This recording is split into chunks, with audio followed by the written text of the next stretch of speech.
podcast. Good song. Yeah, this sounds like something carrots could grow to. Crunch into us. What's up, Doc? What are we doing? I don't know. Fuck them. Crunch.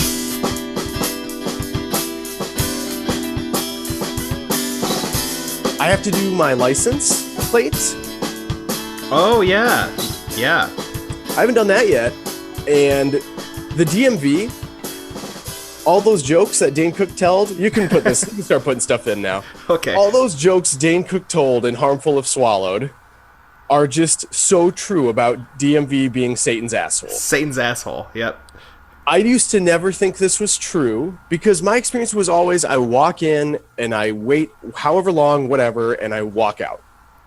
But when you transfer to a new state and the pandemic is beginning as you move, Yeah. and the rules change, it becomes so frustrating to figure out what you are supposed to do. I have to throw this in there. I'm not trying. I mean, I could go on like a 20-minute rant, and I'm going to end up doing probably 10 minutes on this, depending on how this conversation goes. But like, I'm ready. the DMV is a state-run entity. It is a government-run, state-level entity, right? Yeah, yep. Every single location has different rules for what they're doing in COVID. So some places are first come, first serve, walk-ins only. You cannot call us at all. Other places are call for an appointment. Other places are go online and schedule an appointment. If I go online to schedule an appointment, in the 6 closest DMVs in Minneapolis, they are booked until mid-July. Every single day. I am like, okay, so what can I do elsewhere? And I'm just looking at other places, and it's like, you just end up having to do all this homework, which I get, like, it's so weird to me. Homework was never to help you, like, it's to help you with the subject, but I think it's also just to get used to the idea that there's homework you have to do in real life. Yeah. And that is like researching a house to buy, or researching a credit card to apply for, or like, you know, knowing what plane ticket to purchase at what time of year and when and all that stuff, or how to register a pet. And it's like, it's just so like, here's one other thing about this that's frustrating is that this will not change in my opinion. I have no evidence to back this up, but hear me out. Originally, the DMV was you walk in, walk out. Now, if you get your shit taken care of, that's not necessarily, I don't know if that's going to happen, but you will walk in and you will get some information that will further your needs. Yeah. Okay. Now you have to get some kind of an appointment because of COVID. And I just have this feeling that will not change even when COVID's gone, because the government takes forever to do anything. And now that the change has occurred, the change is just going to stay. That's my thought on this whole thing. Yep. Which is fucking super frustrating. I hope it's not. I don't even know what DMV... I've done everything online, because I haven't moved states, so I'm still... I've moved location, like houses, a couple times, so I have had to register that with voting and register that with... I should have saved voting for the end, but like my unemployment, and then also... my like license plate, stuff like that. So I've had to change stuff like that, but it's all been online. So, but yeah, voting. I mean, the shit. Like, I think Florida just entered those new voting restrictions. Like, you have to register for each absentee ballot every election. They won't just send it to you, and it's like, Jesus fucking Christ. Like, there can be no convenience in anything. Yeah, I mean, you know, you say you bring up voting, and and the thing is, that's like, how do I put this? It's not as important. It's more important than switching your registration. Yeah.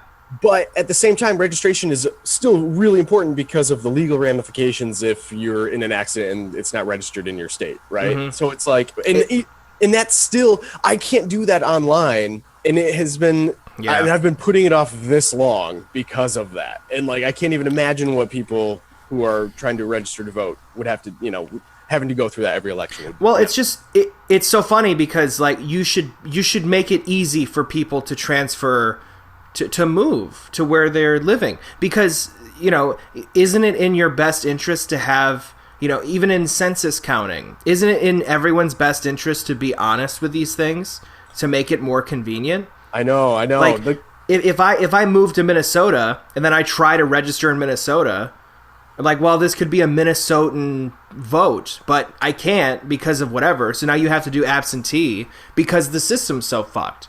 But absentee is impossible to get your hands on because of all the bills that are being introduced by the GOP. Don't give people water while they're voting, because that's illegal. What the fuck is happening? I just have to say,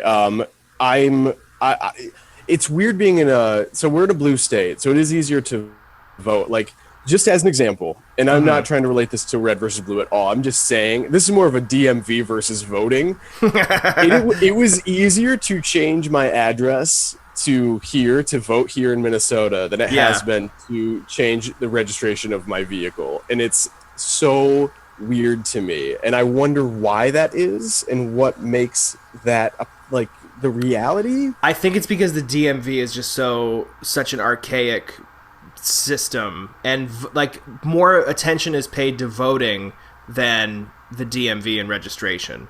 It's so weird because like the weirdest part to me is these are both state things, you know? Like, I mean, at least for local elections, it's a state thing. I guess to register for the presidential election, that's obviously federal. So there's some overlap in who handles that.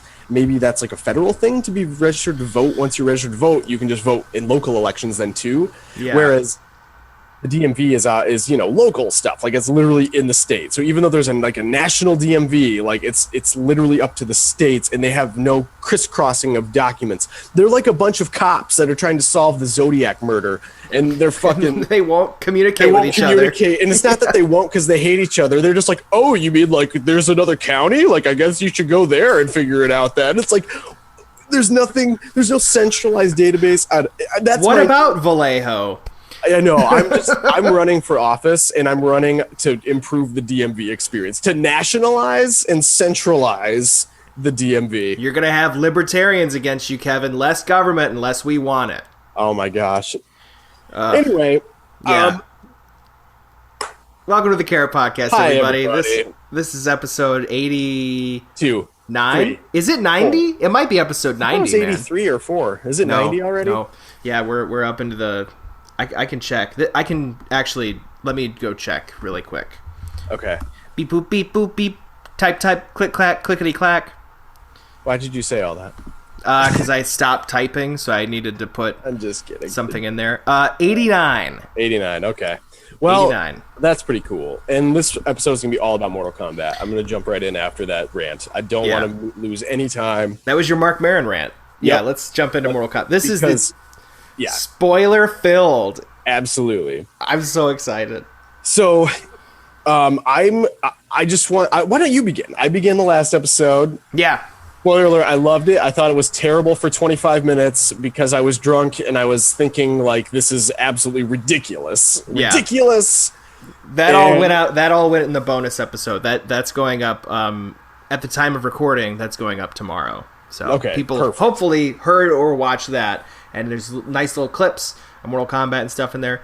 I'll start by saying, so I've been excited for this movie for a long time, since Annihilation came out. Mm-hmm. I'm excited about every new Mortal Kombat thing. I'm a huge fan, but I'm not like a piece of shit fan like most people. Literally, there are people saying that Mortal Kombat 2021 is worse than Mortal Kombat Annihilation. And I will give my quick sum up of how that is not true at all. Please. The first one is so great because it's cheesy, it's ridiculous, fun. Everyone's taking it seriously to an extent that they're like, this is fucking ridiculous, right? Let's have fun with it. Versus Annihilation, where everything is taken so seriously and no one looks like they're having fun in that movie. It is trash. And they rushed the production. Budget was, I think, slashed in half. I was gonna say they upped the serious level, but everything looks even shittier than the first one, which didn't look amazing to begin with. Yeah, it's like, oh, wow, we got a Mortal Kombat movie. This is fun. And then the second one's just like, we should not have gotten this Mortal Kombat movie. This one captures the essence of the first one. It is fun. Everyone looks like they're having fun. If you watch promotional stuff, people doing interviews, everyone's like really good together. And $55 million budget. I've seen so many different ones. I've seen 50 million. I've seen 55 million. Every podcast I've listened to or, you know, review online on YouTube, it's been $90 million budget. Like, where is that extra money? Like, I cannot find that figure. Marketing or I something? guess, but I can't find that fucking thing anywhere. I can't find 90. Like, I literally Googled Mortal Kombat 90 million budget, 95 million budget. There's no results. Like, it's not who true. Gave that figure? It's I've listened to a couple podcasts and they've said it as like their official synopsis sum up thing or whatever. And I'm like, even on IMDb, it doesn't say that. So, right. Maybe I don't they're know. just lying. They're just pulling numbers out of their ass. They could be. I wouldn't be surprised. But that's one thing, that it's a $55 million budget. 50 to 55. We'll say that because I've seen both those figures. Haven't seen the 90s. 50 to 55 million. So based on that alone, it is miraculous that this movie looks as good as it does. Great cinematography. Very, good performances. Well, we'll get to that. But the CG, I think, looks great. Everyone's like, Goro looks like shit. And I'm like, so did Incredible Hulk in Avengers Endgame look like shit? Because I thought that was Mark Ruffalo in mocap. That's what I thought. It looks very similar. Thought Goro looked great. The thing is about, I just, like, people that nitpick effects like that these days, like, you know, it's gonna look fake, right? Like, have we accepted at this point that a computer-generated character looks like a computer-generated character? Like, exactly. What are we gonna do? I mean, maybe it'll make the leap in like 50 years, but it hasn't. And it is what it is. It is what it is. You're right. You see the Hulk up there. Everyone says, wow, he looks so good. I'm like, he looks fine. Like, I don't mean to lambaste any of the animators out there that are like working 80-hour weeks to get this taken care of. Like, it looks exactly what it needs to look like, but it's, you know. And you look at Thanos and you're like, wow, that's really good. You're like, I mean, I can tell. You can tell. If you're looking at anything, you can tell. So it's a good CG character. For this one, it's like, oh, I can tell this is a good CG character. And also, $55 million budget. Like, it's fucking miraculous. I wouldn't be surprised if because of the pandemic, that everything was delayed because of the pandemic. So I'm sure that they were working on stuff, you know, pro bono, maybe, to fix up shit. Because it looked really good. I have to say, I'm relating this to No Time to Die, but that obviously has been postponed for like a year and a half now. But they said that it was in the can, and they haven't changed a thing. So, well, it's possible that they didn't do anything too. Weren't you saying on a past episode that they were like updating devices and shit to make it look like more current? Oh, that's so funny. You know what's funny is that was a lie. No. I think that is true, and I do remember saying that now that you mention it. But I think that can be true while while everything else is the same. Mm-hmm. You know, like there's a difference between like re-editing your movie and trying to change maybe some of the pacing or like improve some of the effects versus, hey, we got to stay true to our investors. Like update the Rolex or whatever. I guess he has an Omega or an Omega, as he says. Yeah. Anyway, Mortal Kombat. Another thing. I'll just give this sum up really quick. I don't think I've spoiled anything, but we're going to get into it. Just do it now. My experience was, I've been wanting to watch this for a long time, and the day it came out, so Jackie has this thing where she will go to work every other day depending on the week. So it'll be Monday, Wednesday, Friday, or Tuesday, Thursday the next week, and then it goes back to Monday, Wednesday, whatever. For a while, she was going in for Monday, Tuesday, stay home Wednesday, Thursday, Friday. But because of the rising cases, whatever. I'm just so annoyed with, like, no one working on preventative. Like, I'm looking at the news and I'm like, oh, cases are rising. Her work should probably say that she doesn't go in. And then 3 weeks later, all right, we're going to stay. I'm like, well, cases are going down now, you dumbasses. There's no one's trying to prevent anything. Everyone's reacting to negative news. Like, there's no preventative, there's only reacting. So, you know, that was their schedule. Anyway, so it came out on a Friday, and I was hoping that we'd be able to watch it while she's working from home. Like, you know, start on her lunch break or whatever, pause it, work on it. But no. So she goes to work, and then I go pick her up. She comes home, and then I'm like, we gotta watch this movie. I've been waiting all day. I could have turned it on while she's at work and just lied, and I didn't. I'm a good boyfriend. I waited. And then we watch it, and I'm like, this is everything I was hoping for. It's so fun and great. I love the first, 8 minutes, 9 minutes of the movie, and then the rest of it is like, corny as shit, but it's Mortal Kombat. I'm literally looking at the Mortal Kombat game, and we have RoboCop as a character. Like, this game has always been fucking goofy as shit. It's supposed to be. You treat it fun but serious, and you balance the two, and I think it was great. Mm-hmm. I loved it. It was great. It was epic. It felt terrific. I've said all this in the bonus episode. You should definitely listen to that because it gives basically all my thoughts on it. But I think, see, what I would think I would really like to talk about. A couple things I'd really like to talk about. Do it. Launch into it. I want you to lead this because I'll just like. So in the game, this happened, and boo boo boo. And I think you can elaborate on some of it. I don't think that, just to preface, I'm not, as everyone, as normal listeners, common listeners, fans, people that listen all the time would know. Us?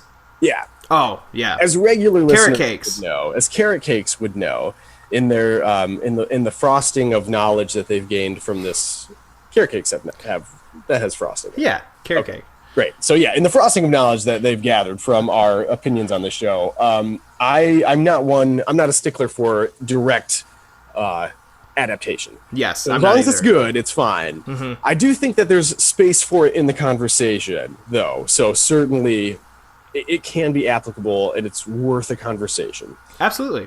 So, bearing that in mind, I didn't notice anything because I don't know anything about storyline. I know that there were some criticisms about. I want to talk about the criticisms. The criticisms that I saw were centered around the fact that there was no Mortal Kombat in the movie. Didn't care. I didn't care either. Please. Yeah. So people were saying that the whole movie's building to a tournament, and it doesn't. And to me, that subverts expectations, because your expectation is we're getting a rehash of the first movie. And that's what this is going to be. We're getting all the same characters and blah, blah, blah. And you can automatically look at the cast list and realize we're not getting the same characters. Melina's in this one. She wasn't in fucking the first Mortal Kombat movie. It's not going to be the same. It's just get that out of your head. It's not going to be the same. Secondly, everyone hated Last Jedi because it subverted expectations too much. And I like Last Jedi. I'm still going to stand by it. I think it's a hell of a lot better than Rise of Skywalker. Well, it's only good because Rise of Skywalker is so bad. Yes. That's my opinion on that one. But I don't. Yeah. But that's what. So, like, obviously, the movie-going audience, whatever, they're like, "Oh, fuck a subverted expectation," blah blah blah. And I'm into it. I like when it's done. And for me, that's what that was. And it makes sense in the, like, you have to look at it from the technical standpoint of making the movie, and you have to also look at it from the standpoint of the characters and what's happening. Shang Tsung is a fucking little sorceress bitch, and he does this shit constantly. The plot of the third game is that Shao Kahn and Shang Tsung have lost the Mortal Kombat tournament. So now they are no longer to merge Outworld with Earthrealm. And what the plan that they hatch is to get all of the combatants to Outworld, and then they merge it anyway. Mm-hmm. And then the Elder Gods are like, well, we can't do anything. It's like, yes, you fucking can. So it's like all these other facets that are like not... And that actually happens in Mortal Kombat Annihilation, too. Like, there's no tournament in that movie because they just lost the tournament, and the whole thing is them trying to hatch a new scheme to actually make this work. And that's exactly what this movie is. They're hatching a scheme to take out the combatants so they don't even have to do the tournament and they can just merge the realms. Exactly. That's a fucking great plot. It is. And I have to say, it's not like they were only building to having a tournament at the end. It is immediate that they are cheating.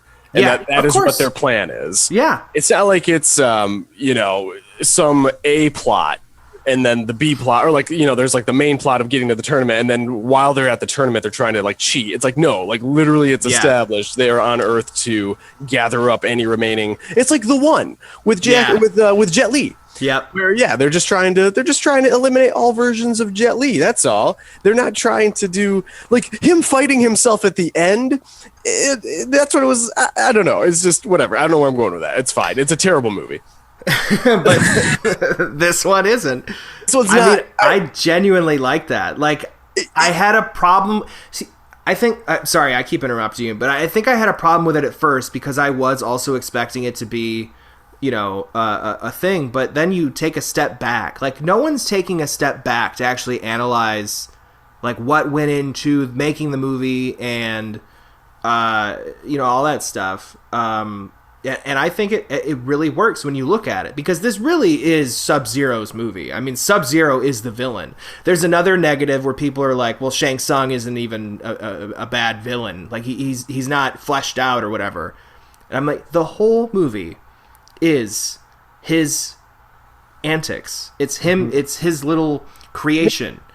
Yeah. So he's creating this, scheme. And it's Sub-Zero's movie. It starts with Sub-Zero and Scorpion, and then it bookends the movie. I think it's a really, really great idea. It's like you're showing Jaws at the beginning, and then you got the whole time where you don't see the shark, and then you see the shark at the end. Scorpion coming back from the Nether Realm, and I fucking loved it. I thought it was great. Good bookend. Yeah, the story they chose, like. As I said, it's established early on that that's the story, and they're not trying to like pull the rug out from under you. That there's no Mortal Kombat. You're not like halfway through being like, seriously, like there's no Mortal Kombat. It's like, oh, I'm just having a good time at this point. I've accepted the storyline. Like the storyline's progressing at a normal pace for me to be like, okay, this is what's happening, and it's good, and it's like, okay, so this is what's happening.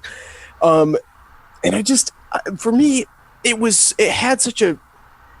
I said this in my intro, but it really had that fantastical Game of Thrones feeling for me, where it was just like, hey, there's the Outer Realm and Earth Realm. Is that what it is? Outer World? There's Outworld. Outworld. Earth Realm, which is ours. And then Nether Realm, which is Hell. And then there's a bunch of other shit, too, that we don't... That I haven't gotten into yet. Yeah. And that's the stuff that gets to me, where I'm like, if this is done relatively realistically, which it was, like it was pretty campy, and it had a lot of references to the games, which I liked. It struck that tone between serious enough to be cool and have a cool like story and world building, but like totally self-aware enough to just do the leg sweep over and over on Kane. Yes. And that stuff, like those references, didn't drag it down for me. It made it funny for me. It's it's not Braveheart. It's not going to win Best Picture. And that's fine. It's like the perfect amount of fan service. Yeah, exactly. It was, I mean, you got to have flawless victory. You got to have fatality. You got to have get over here. And then that's another thing, too. People are like, well, why is he speaking just that in English? And you're like, shut the fuck up. Yeah, like, really? Do you realize how pissed fans would be? These fucking little minion fuckface fans would be if he said "get over here" in Japanese. It said, and it was just subtitled "get over here." You would be complaining about that also. So shut the fuck up. I'm going to disagree with you. I think it's fine they said it in English. It would have been amazing if they said it in Japanese. You and I agree. If it said "get over here," but it was in Japanese and it was Ed Boon's voice, I would shit my pants and be like, that is awesome. But these fanboy fucks would have a problem with that too. So there's no winning. It's this constant question of what do you want? What do you want from them? Well, that's funny though. That kind of brings me into my next phase of thought on it, which is that Warner Brothers is, for how classic of a studio they are, and for the fact that they produce such amazing movies as Casablanca and literally a ton of other shit. I mean, I don't. Batman The Wizard of Returns. Oz, whatever. Sure, there's so much stuff. I mean, They don't have Wizard of Oz. That was MGM. Oh my God, it is. That's so weird that I mix those up. But you are right. You are right on that. But they are still integral to like the Hollywood history and film, and like they've taken chances, and I feel like they were known for taking chances to an extent. Recently, I believe that their dalliances with the DC universe have unveiled the absolute ineptitude of leadership across the board, across all different divisions of that place. Agreed. Because, like Mortal Kombat is a movie where it has been hacked to bits, you can tell. Yeah. And what I mean by that is, like, there's no room to breathe for some of the scenes. Like, there's some emotional things that happen, and it just is like, cut, next scene. It's like, we'll just give it, like, 30 seconds. Like, good Lord. I completely agree with you. I think there are some pacing issues in the second act of the movie, for sure. Mm-hmm. Because it's the moment that Jax gets his arms frozen and then he starts his quest to go find Sonya. I think that specific moment from then on, there's like weird pacing issues. Because the whole time that's happening, I'm like, where the fuck is Jax? I know he's coming. Who's going to rescue him? What's going to happen?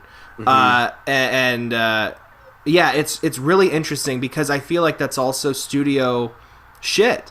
And I will say this too, Cole Young, that's another character that's getting lambasted by people. Played by Louis Tan.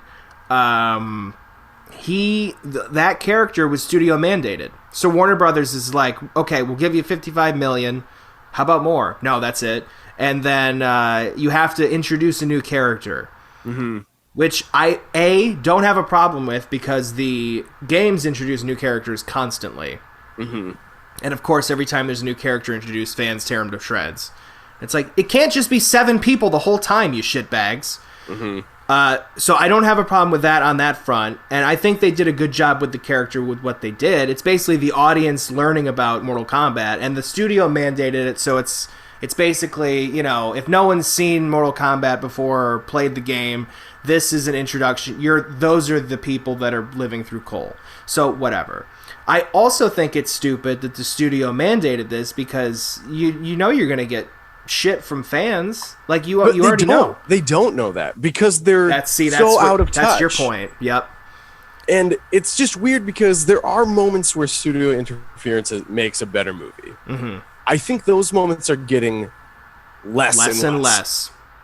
Because I don't really know what it is. Obviously, the introduction of the internet and fan communities are now having legitimate votes in like the direction of productions. Yeah. And I think that's kind of a bad thing, actually. I agree. It definitely influenced Star Wars, it seems like.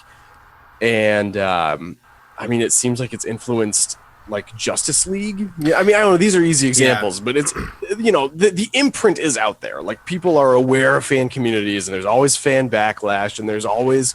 It's become like toxic. You're talking about fanboys that are mad about if he said get over here in Japanese or English or at all. It's like, holy shit, like who gives a shit? Yeah. I can't that's a thing where they're just looking for another thing. That's a thing that used to be a continuity error and now it unravels the entire thing for them. And another this is something that Jackie and I have laughed about constantly. It's the moment at the end where Scorpion comes back because Cole Young is a part of Scorpion's lineage or whatever, and it's him, it's Cole and Scorpion, and they're about to fight Sub-Zero together, and then they start fighting or whatever. Yeah, and then it's badass. It's pretty cool, but then there's a moment where Cole like just turns and then starts punching his family. Yeah. Multiple times. He's just fucking punching that ice, and I relive it in my head, and I laugh out loud all the time. It's so funny. Oh my gosh. I see, but that's not a thing that ruined the movie. It's a little goofy, like, why are you punching the ice? He was trying to get him out. I know. It's like, you have Scorpion use some firepower. And then he does eventually. Right. Oh, one moment, please. I'll be Okay, just a sec. let's take an ad. Great. Okay. Where were we?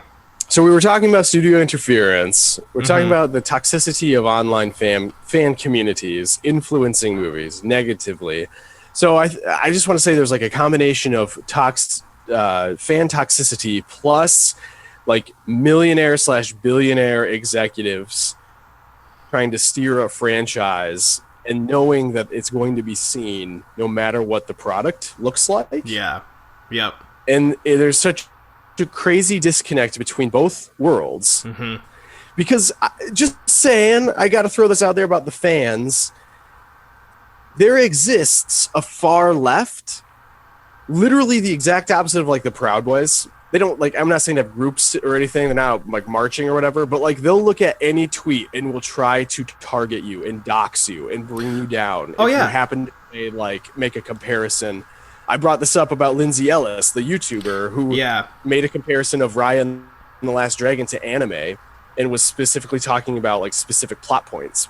And it was like everyone was trying to bring her down through tweets and like calling her a bitch or like whatever.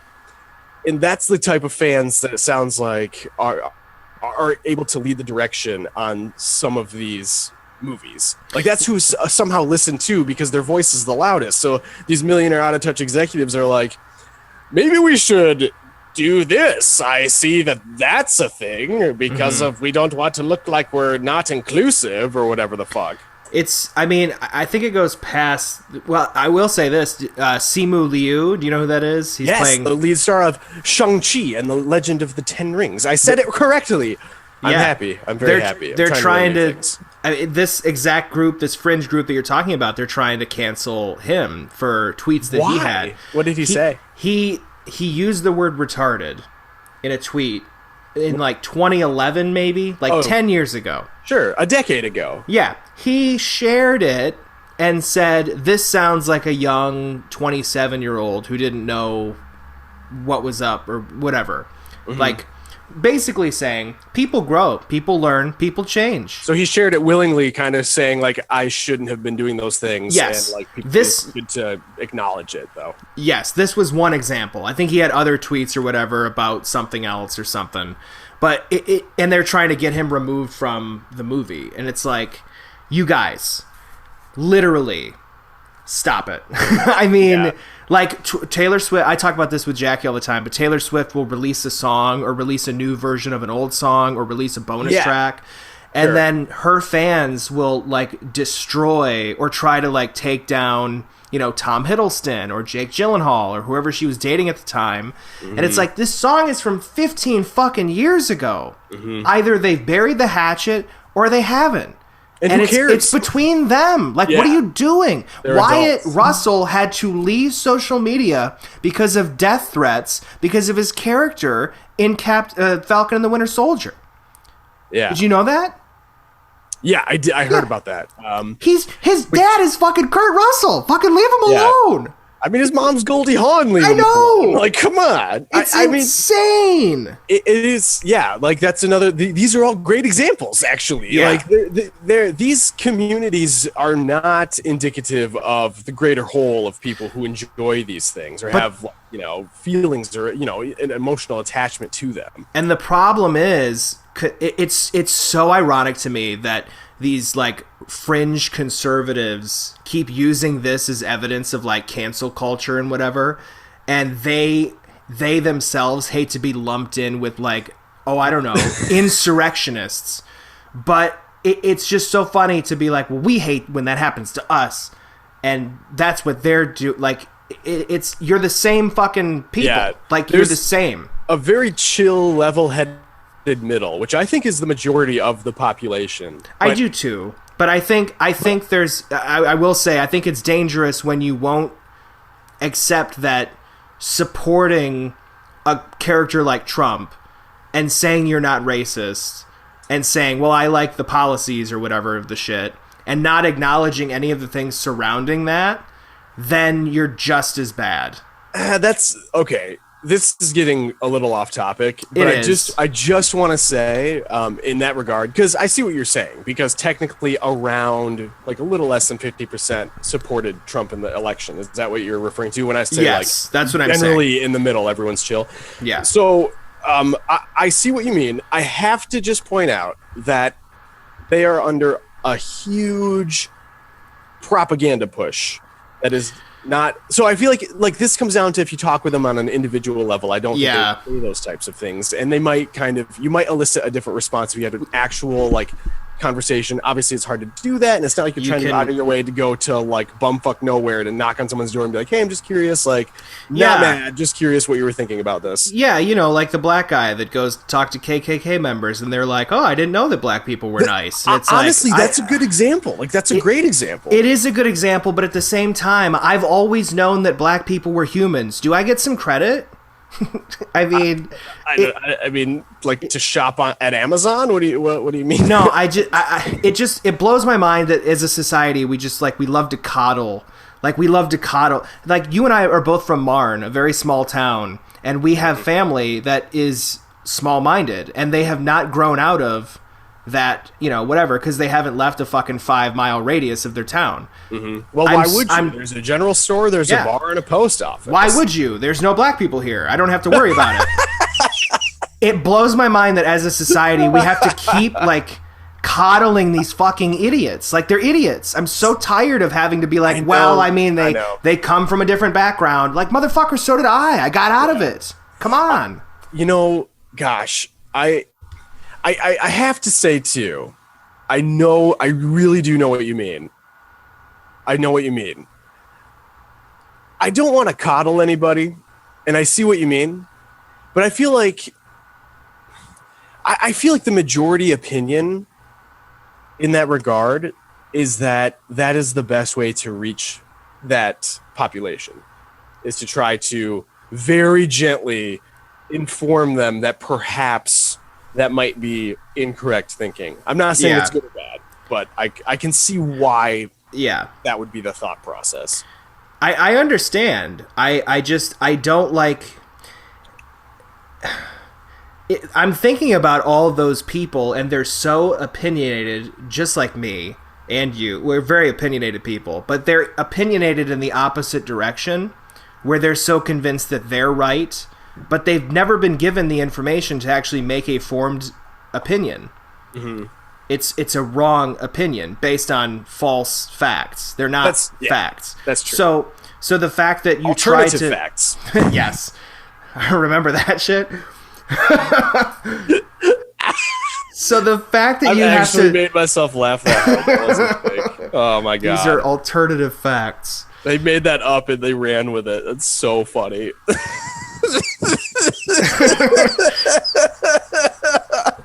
I just hate the idea we have to stoop down to their level. They can't elevate to ours, Like they have the alternate facts in a fucking holster, and a Smith & Wesson a 6-shooter just that's wrong. That's wrong. It blows my mind. I know the majority of people are level-headed. I mean, the majority of people voted for Joe Biden, and I'm not the biggest Joe Biden fan, but I think he's doing a great job, and I think he's going to have a ton more, hardships that he's going to have to deal with. But I will, if I'm... okay, we will get back to the movie, and we will not let this... we won't let this derail the content of the episode, which does happen frequently, but I feel like, we'll get back to it, yeah.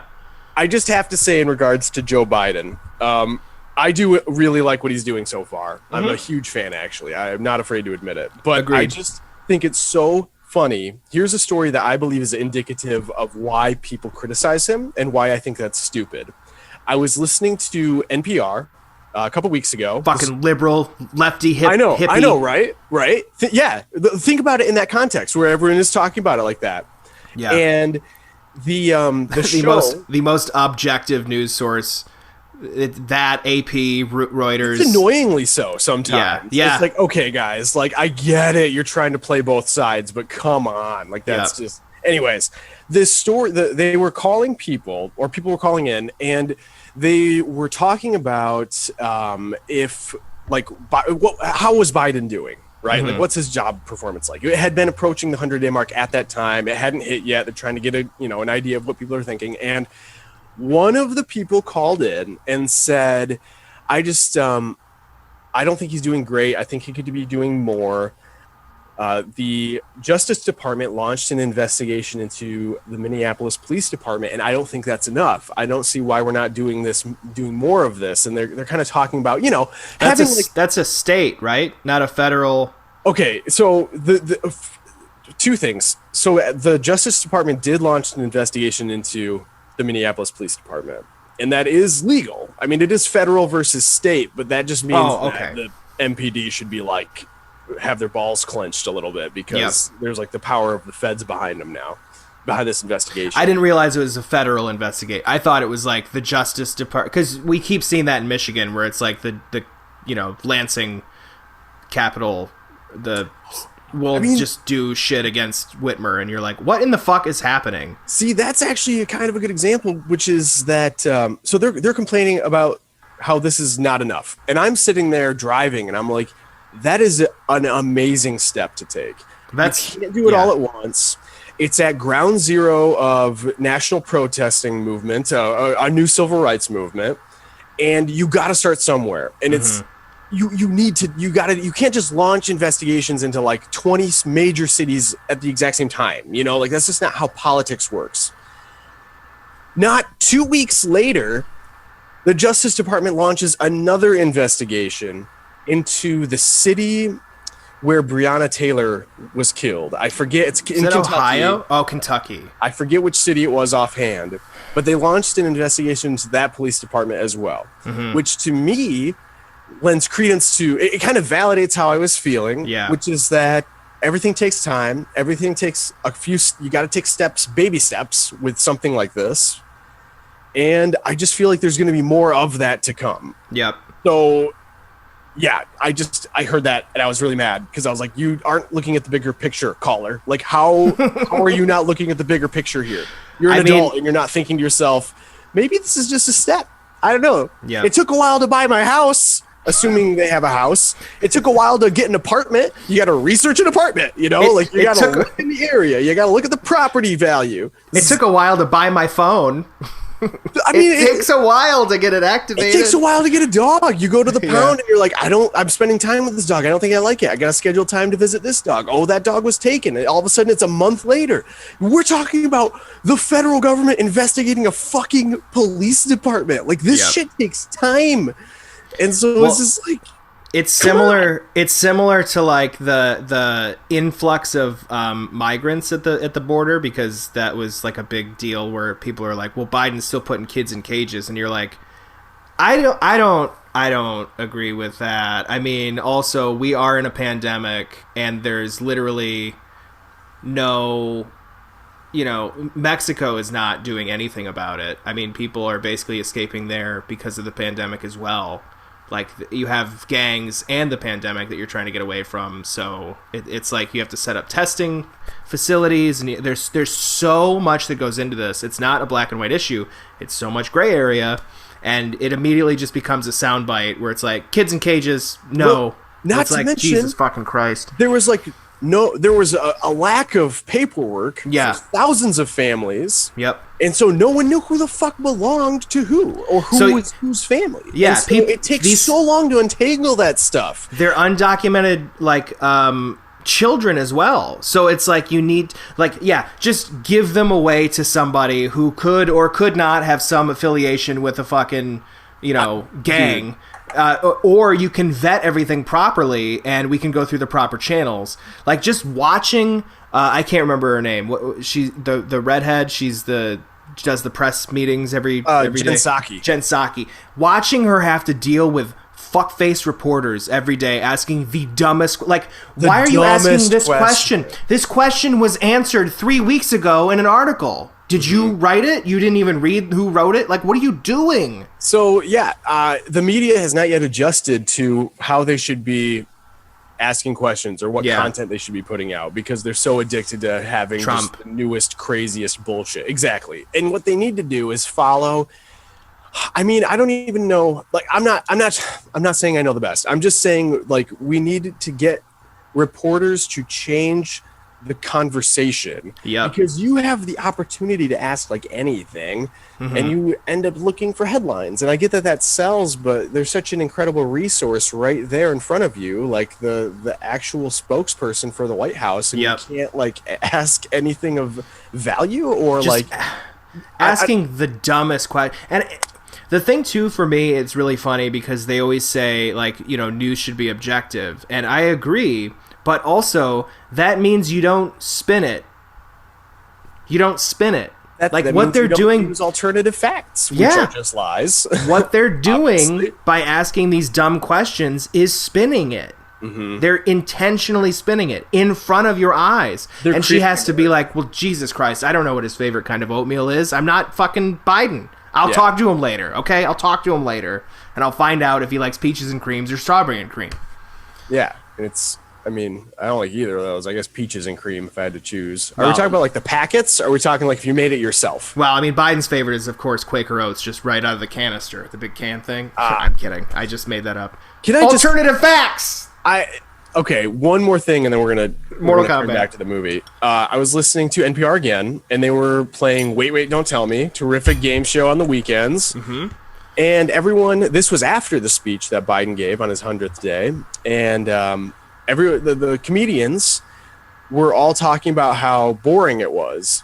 It's a great speech. And I was like, you guys, like, you're overcompensating. It's almost like they were trying to reach across the aisle to, like, keep it centered. Because I was like, how did you find that boring? I was literally sitting there.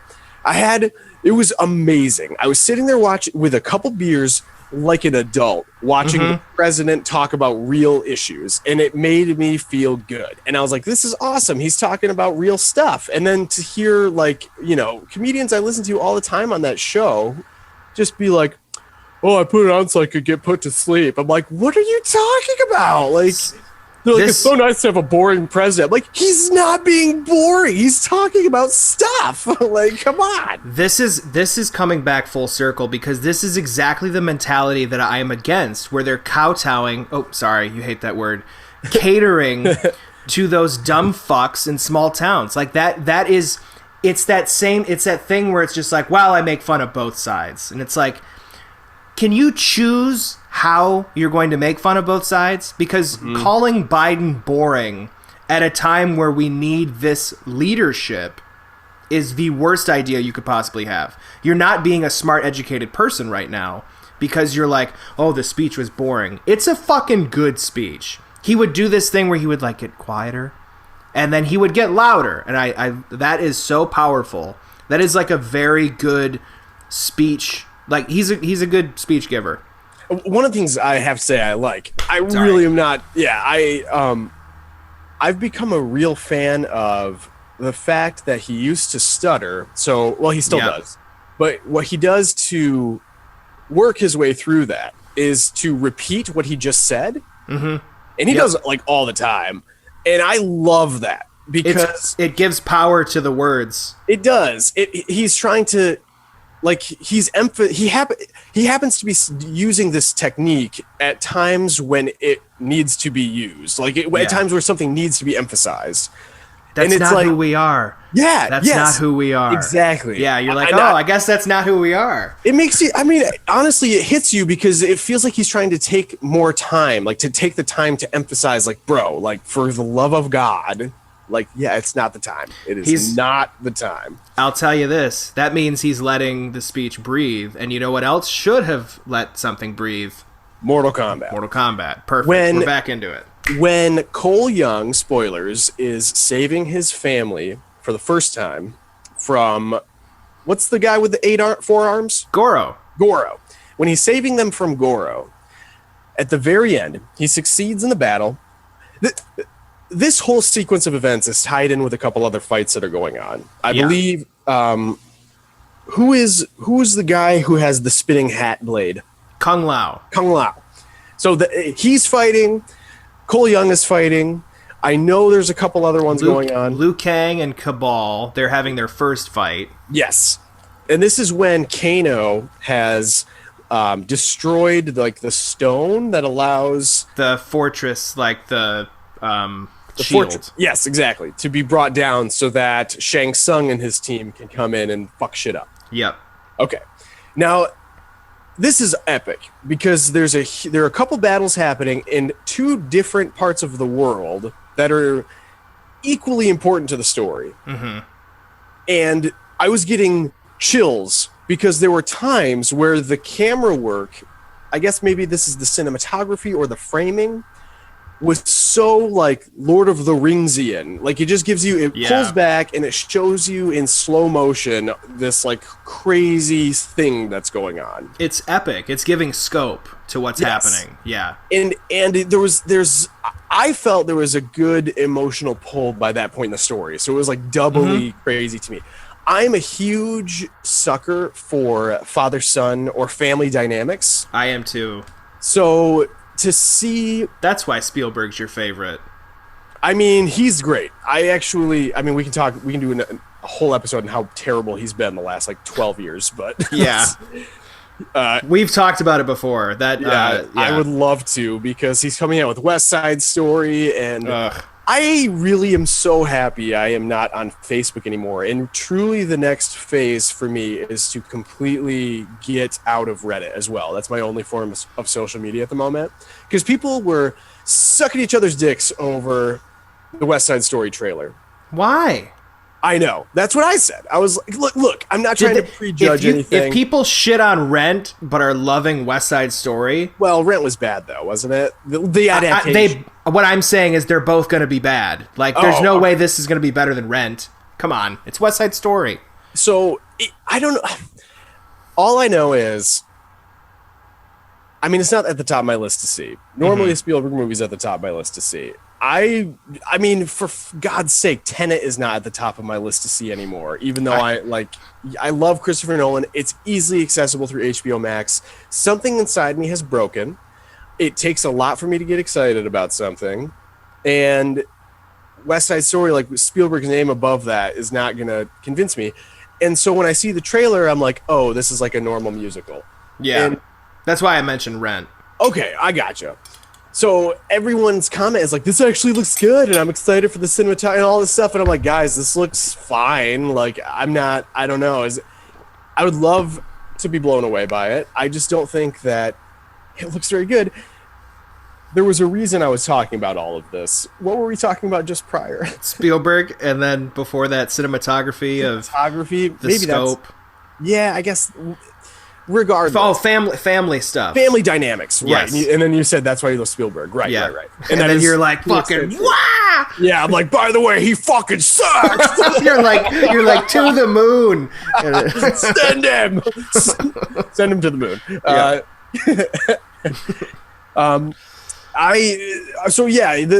The idea that Cole Young is battling... in part, the people that were responsible for his great grandfather's family's deaths was so crazy to me. And then that feeling came back around when he was actually able to fight alongside his great grandfather at the very end against Simpson. But yeah, so this is all happening in the middle of the movie. He's battling Goro. He's battling Goro. Goro is the female version. No, that's Shiva. There's a female version. I didn't know that. That's funny. So this is all very epic to me. And it took him, it's at the same time as he gets his Arcana. And so you realize what it is and what he's capable of. And he realizes it too. He's completing his hero's journey, or at least he's, developing more tools along the way on the path of the hero's journey. And he kills Goro. And there's about 3 seconds where he's like, love you, family, and then he is gone. And I was like, dude, this was so epic. Like, just give him, like, some time to hang out. I mean, I'm not saying, like, they help or go to, like, Cub or whatever, the food store over here. Doesn't he say, go to your mother's, and then he leaves through the Raiden lightning or something like that? And I feel like, if you remember, like, let me know, same with our listeners, but I feel like he doesn't even go into the portal in front of, like, on camera. I feel like he exits the boat, but he doesn't even go into it on camera. And I'm just like, damn, guys, this was epic as fuck. Like, you can have a minute where, like, you know, all of it is sort of, there's a bit of a release or an emotional, like, denouement. You know? Well, they had the other fights going on at the same time, so did he have to, like, did they have to cut away to another fight? That's what I wonder. I think it was wrapping up at that point, because by the time he gets there, Kung Lao has been killed, right? No. No, he has not yet been. No. Kung Lao, he gets there, and then Kung Lao gets killed. Because Raiden's taking everybody. And that's another thing, too, where people... Oh, I have to mention Arcana. Arcana is something that was invented for the movie. And don't have a problem with it. I think it's fun. See, at least it gives... Okay, see, I don't have a problem either, because, again, I'm not one of those people who needs things to be adapted exactly. But it's perfectly reasonable within the realm of the story to have that as... a thing. It's taking this. It's the Sam Raimi Spider-Man where the webs come from his wrists rather than like a manufactured thing. Yep. And in the games, like Sonya, her energy rings, her purple energy rings, that like she's a part of Special Forces, so she has a special like bracelets or whatever that shoot those things. Mm-hmm. Kano is like a mercenary, so he gets like this high-tech shit. So he has that like he loses his eye. And then he gets that red laser thing as like a replacement thing. So it's like a technology. Mm-hmm. So, and Jack's cybernetic arms, that's a technology through Special Forces. It's not like his Arcana coming together. But I don't care. I think it's fine. I don't care. Like, that's not a thing that's taking me out of this movie. I mean, if you, like, you know, there's a four-armed monster who's getting disemboweled, and it's I just don't know. And then the guy walks into a lightning bolt and is transported into like Africa or wherever that, I guess it'd be Asia probably. Yeah, it's like it looked Egyptian or something. It did look Egyptian, even though I mean I guess isn't it filmed in New Zealand? I don't know. I feel like I'm letting because they're based in like an Asian temple. I was thinking maybe it'd be Asia, but I do think, but they were on dunes. Obviously, Asia has the Gobi Desert, I believe, is what it is. It could be that.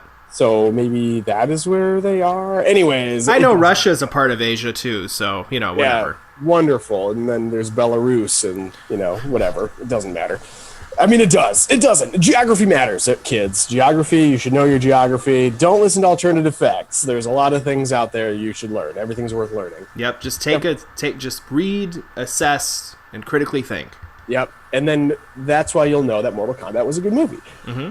Aside from the pacing issues. There were pacing issues, editing issues. You could tell that, like, even near the end, like, as things were wrapping up, like... It's pretty quick. Yeah, like Sonya not discovering her Arcana was kind of weird, she just has it. Yeah. Which is something that I was like, okay. Like, it kind of... After watching Snyder Cut, I want every movie to be 4 hours long. And I think this one could have definitely benefited if it was 2:10. Because it's an hour 40. 2:10 would have been perfect for this movie. Perfect. Because a movie like this, you know, you don't really... I would probably watch a 4-hour cut because why not? Like, I mean, it's available to stream. I can take a break to get more coffee or whatever. And Justice League proved that... I hope Justice League... I think we talked about this. I really hope it ushers in a new era of filmmaking because it was such an interesting idea that I believe was successful. And agreed. It's a film. It's a literal film. We're watching a film. I miss seeing like event movies, and I love the idea that like The Irishman. Everyone was mad about how long The Irishman was. It's like, you know, he's taking advantage of the streaming service. Yep. Obviously, it's not going to be that long in the theater, but you can pause it whenever, and it's like if you're going to watch a Martin Scorsese movie, let's have it be 4 hours. Yeah. Just about. I mean, I loved Silence. We've talked about that so many times in the podcast, but I loved that movie. Mm-hmm. Other than, well, I won't spoil it, but yeah, there's a part later in the movie where it involves water in a boat and the other main actor. I remember that scene that you're talking about, and I feel like I thought that was a good scene. Okay, spoiler. Just cut ahead 15 seconds, everybody. It's the what's his name? He plays Adam Driver. Yeah, Adam Driver. It's when he's drowning in the water, and I was like, that doesn't look convincing at all. It was just like they're poking him with a stick, and he's kind of just drowning. Interesting. I'd have to see that again. To be fair, I feel like there's that criticism. The main criticism I see in The Irishman, aside from the length and the CG, is the old man scene where he's beating up that guy. That's another one. Like, for example, it's the exact same thing where I'm like, that just looks weird. Maybe it's just a Scorsese thing. I mean, he's the guy who will edit to a different angle where there's an obvious cigarette difference. Departed. Yeah, an obvious difference in the cut, and he doesn't give a shit because he's like, yeah, but it's a good take. Like, I'm going to use the best take. So, which is funny because if those are the best takes, how bad were the other ones? Yeah. Did Robert De Niro just fall down while he was trying to kick that guy? He's like, I can't maintain balance. Or I guess he'd be like, I can't maintain balance. And then Martin Scorsese is like, I don't know, gee, just like have your arm up, I guess, to maintain balance a little bit. I don't know. Okay, that's good. We'll do that one. I got balance, Greg. Could you milk me? Oh my goodness. Anything else about Mortal Kombat? I mean, so we talked about the pacing and the editing. I don't care about the adaptation issues. I thought the gore was great. I thought it was a perfect amount. You probably could have used maybe a little more, but I was so impressed with what they did with what they had that I was like, I never see shit like this. This is awesome. The Kung Lao, I mean, that's the best death that's ever been on film. When he throws that hat down and it buzzsaw circles, and then Natara gets... Yeah, Natara, that's another thing. So she gets cut by the hat, and like just right down the middle, like a Mortal Kombat 11 fatality, just right in your fucking face. It was beautiful. So, and that was really cool. I had no problem with Cole Young as a character. I thought they did fine. They're introducing a ton of other characters. There's some characters in here where it was like a surprise that they showed up. For instance, Natara. She is like she's a vampire from the vampire realm. I can't remember what it's called, but she's a race of people, maybe one of the last ones or something like that. But she was introduced in Mortal Kombat Deadly Alliance, the 5th game. Yep, the best game. You just liked it because you can impale me. Awesome. You could impale, and then your blood leaks out, and then you die over time. I just love the idea of animation of a guy or someone walking around with like sai in both knee, big knives, those Raphael Teenage Mutant Ninja Turtle knives. Reiko, he's another character who in the games is like very intelligent. He's basically Shao Kahn's replacement, and he's bad, but in the movie he's just a bumbling idiot, and they turned him into that. And I think it's a thing where fans don't like him, so they kind of just made him stupid. And then I'm like, hey, I liked him, but I'm not going to fucking tweet at him about it. That's their decision as the movie maker. Movie isn't ruined because they ruined a character of mine. I don't care. So there are two things I think to wrap this up for me. The first one is there will be plenty of opportunities in the sequels to explore more of the world. Yep. And literally any character can come back, and it doesn't matter because that's what has been established in the games. So people who lived or died in it, if you had an issue with it, it doesn't matter. It's all a joke, kind of, right? Sort of. I will say there are some ways that characters can come back. Some are like completely laid in the games. For instance, in the games, Sub-Zero dies, so that's Bihan, right? He dies. In the games, he comes back as Noob Saibot. And then his younger brother, I guess. It's the movie does a weird thing with the timeline, so it's not going to be his younger brother. It'll probably be like a Cole Young similar thing, where a descendant of him. Kuai Lang, that's who takes up the Sub-Zero moniker in the games. But he plays his younger brother. But he comes back as Sub-Zero. So he fights for the good guys. And Bihan is Noob Saibot, and he's evil. There's another character called Ermac, who is like a red-suited ninja. And he is the embodiment of slain warriors, basically. So anyone that died in this movie, the soul can become Ermac. So I think that is something that they'll explore, which would be interesting. Kung Lao will be back, but not as Kung Lao. He will be Shang Tsung has a morphing power, so he will, he can morph into Kung Lao because he has his soul. So we'll see the actor again, and it'll probably play some tricks on Liu Kang. We can assume that. I'm just really excited for the world that they're starting to create. Like, I'm looking at this as Iron Man in 2008. It's laying the groundwork. And then people are always like, well, this should have just been Sub-Zero's movie, and then the next movie should have been Scorpion, and then the next movie should have been Sonya. It's Mortal Kombat. It doesn't need to be the Avengers. Yeah, exactly. That's the thing. Is like, no one would fucking watch that movie. Fans would, but they want to reach out to other fans. So they made this movie to do that. They didn't necessarily need to introduce Cole Young, but they did because they're out of touch. Again, it's a miraculous thing that this movie is good. Yeah. I love this movie. The other thing I wanted to say was, I think, I don't know, we can probably end on this, but I just think it's crazy, and I mentioned this in the bonus app, about how Godzilla vs. Kong was so well received versus this, and yet this had a huge, like, a lot of people saw it. Like, it made a bunch of money. Yep. A lot of people saw it on HBO Max and in theaters. #1 at the box office.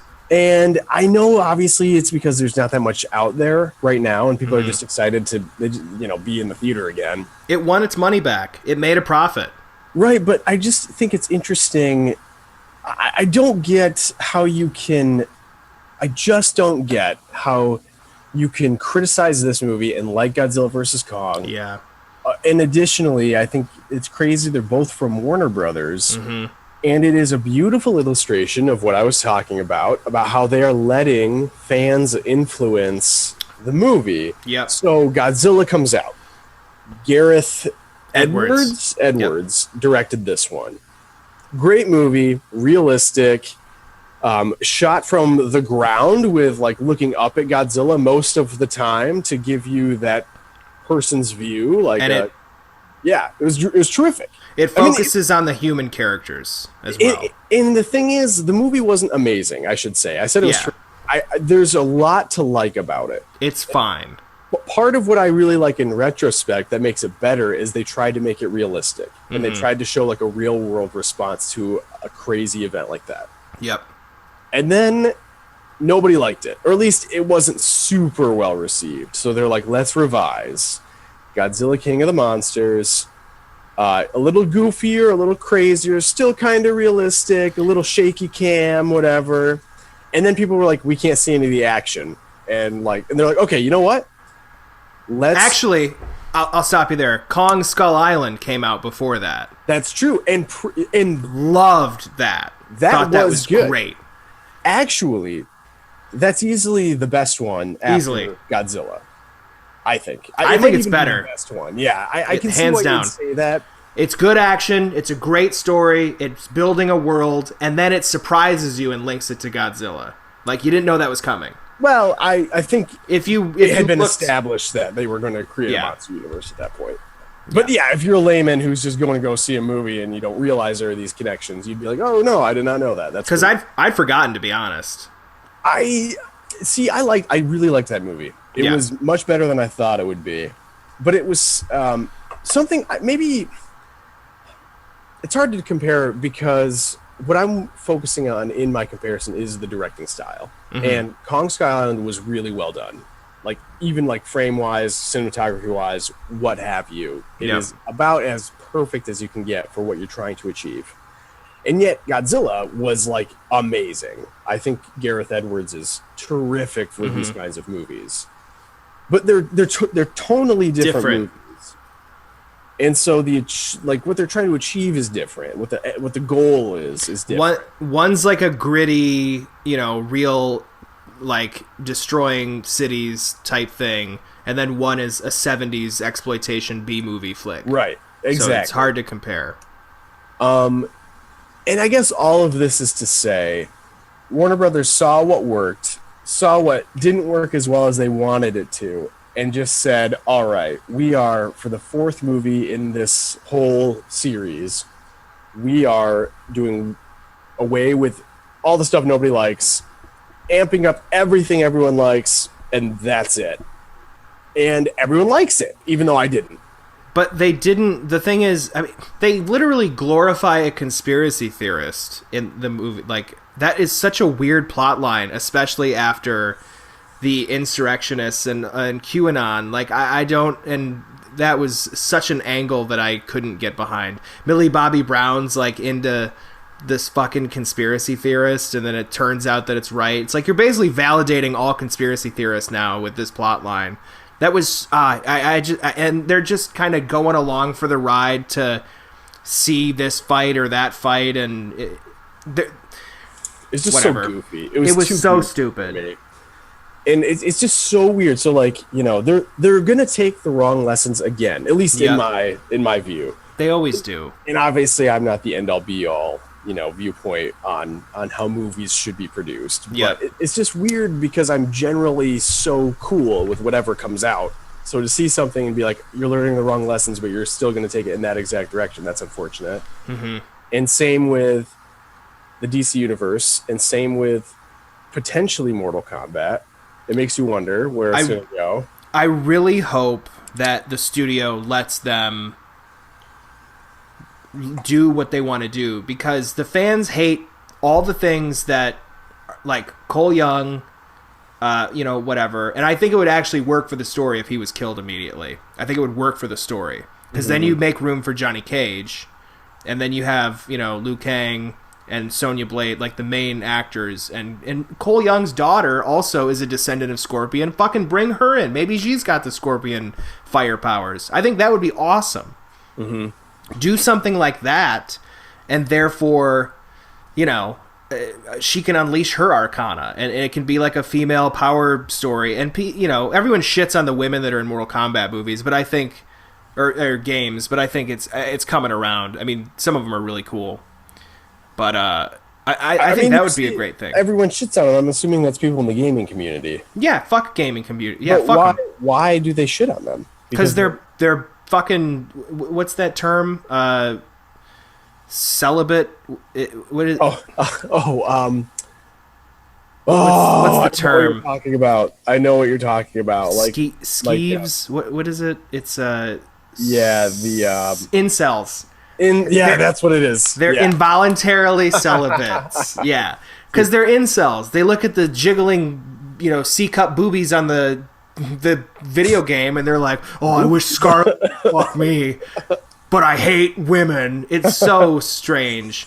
Like, that's the weird obsession with anime, where like anime porn, I don't understand. I can understand that more so, if only because there's like, what's that rule? Rule 39 or something like that? Rule 42. It's like the rule that like if it exists, there is like a pornographic version of it. Yeah.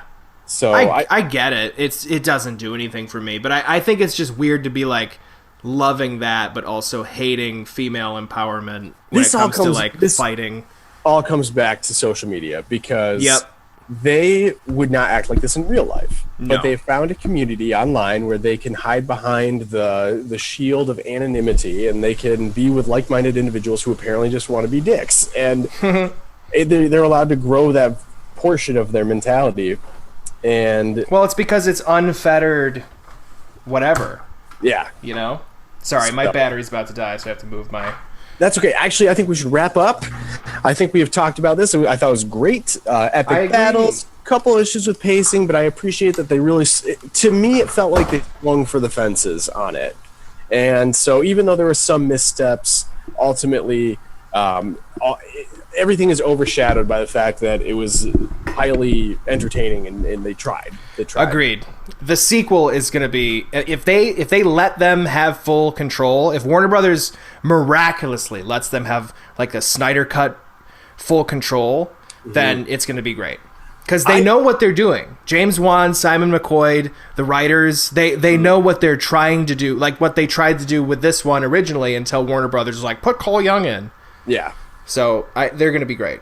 I would like to do a little bit of research and see what Warner Brothers looked like from 2000 to 2010 versus like 2011 to now. And that is because it is so weird to me that they made Batman Begins, which, to be fair, was a direct response to Batman and Robin. Not really direct response. There was a lot of years between. There was only, there was like 7 years, and that's not that long anymore. Anymore. Back then it was. That was like fucking... That's true. Holy shit. Is that true, though? Or is it only because we were too young to experience time, and now that we're older, we realize that it doesn't seem as long as it was? Do you know what I mean? Like, our perception of time passing has changed. Well, what was it? 97 to 2005? Yes. Yep. That's 8 years, right? Nice. Yes. Yeah. That's pretty long. I mean, can you think of any other franchises that... I know that this isn't the exact same, but it's 6 years between Spectre and No Time to Die. That's now, though. I'm saying like back then. Like what back was then? Yeah. Oh, well, no. I agree with. I see what you mean, and what I think you're saying is that back then this type of thing didn't happen. Like, if you're going to reboot a franchise, the only franchises that were rebooted were like James Bond, like every few years. Or like there'd be a new movie at least. And that was, I'd say, between License to Kill and GoldenEye, that's probably one of the long, like that was a long stretch. Yep. Between those movies, and that's less time than between Batman and Robin and Batman Begins. Yeah, and I we're in an era of reboots and constant remakes, and like and Amazing Spider-Man comes out in 2011, and 3 came out, what, 2008? 2007? Yeah. So it was, 4 years? That's a quick turnaround time. That's insane. And that's what it's been like. So I feel like if we're adults, like if we were like 32 when Batman Begins came out, we would have been like, 24 when Batman and Robin came out. So I feel like in that regard, like time flies. So like if we're fans at that age, we would be thinking to ourselves, oh, they're getting around to it. Cool. Because I have to say too, at that time they were exploring a couple of different ideas for Batman to return to the screen in a more serious form. Yeah, so we talked about that in years of development that went into this. It wasn't like, all right, well, it's been finally like 7 years. Let's put on that Christopher Nolan film so that we can finally reboot. Our episode about Batman Triumphant, we cover all that. If you guys want to go listen to that one. Yeah, or don't. It doesn't matter. But do it. Or don't. I don't care. Do it. Okay, well, this has been terrific. Let us end on this note. Whatever note that is. That was a good note. Thanks. I'll get a haircut, and yeah, I'm gonna get a haircut too. And that's it. Have a good night, everybody. Go see this movie. Get HBO Max, easily the best streaming service. I'm saying it over and over again until it catches on. It has caught on. I don't even need to rep it or plug it. So we're not on Facebook, so find KerritPod on Twitter, Instagram. You can email us at KerritPod@gmail.com if you want to. Let us know what you thought of the movie, and if you're on YouTube, like and subscribe and hit the bell for notifications. Who cares? Who gives a shit? Etc. All right. Bye, everybody. I'm gonna go play tennis. Bye. Bye.